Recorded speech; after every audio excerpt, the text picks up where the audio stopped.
mi mon kata mo ki fat e ola palot ko convention o teu se aspisia na ovio na fili ki paistenia fa fica auto kita e vita ko ia havia na fili ki se itala lai fa fica o ai filet ki son adiola o goto e fea tai pe kore o fio ya feita lalo mo a fio no ki fa no fu nau hange go tu falo sia si malo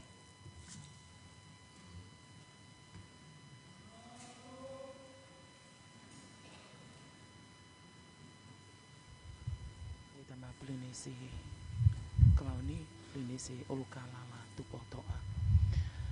fa hoko ano fa no fo ai palestine UICC ka was ke tala UICC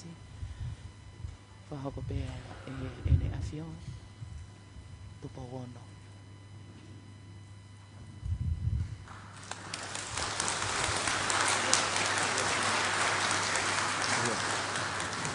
fili hange ko e potau fanongoa hoko ato e whaiwhatongia mai conference ko ni o e te au tau whanonga i ke tau who'o pia hange koe mea e Palestini whakaukau ki whakatau tolo ai whanonga ai conference kai toki mao maari e ia lava lele ai conference mai ngai tutu oni i po e ui ai whehitaki ke i whamalo i ai pe ai kau sponsors at my opalanga mai ke takaniranga mai ke na kona kola kona kona atu ai hufio i conference i poni fie whamalo ke family ke baby amado chi fio go da whamalo mai conference kakato whakakato e whatogia ke toi whakangofua ke hoko atu e whai whatogia e paistene o siasi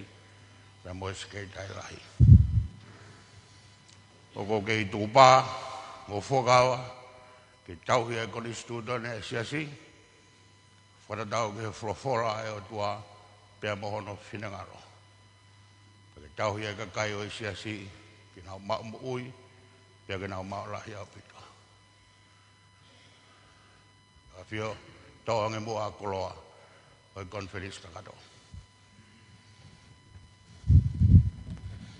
Ko e whakatapu e kua whaki ko kore ke uwhangai. Ko whakawhetai he tau kau whakataha he whiawhi whakahistoria o conference hono te au pia mo e whakanofo e Palestini na whiri he kakai e siasi. Ko whiawhia ke wakai atu ki he tokolahi o tau kāinga lotu me he o tumuri pia pehe pe foki ai tau mai e ngai wholau e vai whonua wa o sia e taimi o toi momoko ange a tonga tau ange pe ia o tau i muri ka koe whiawhia mo e whakawhetai he o tua i he whakatahaanga o tau iai mo whailoaki mo ui i he Centurio e Conferenisi. E toe pe e tau e ua, pe tau wau ki he Centurio e ua o e lotu. Ko ia, tau hilerei, tau lotu mo ngā ue, whakaloto fo ou, ke tau toe whailoaki i he uawhe uano. Ko whātke ki mō tolu kātoa.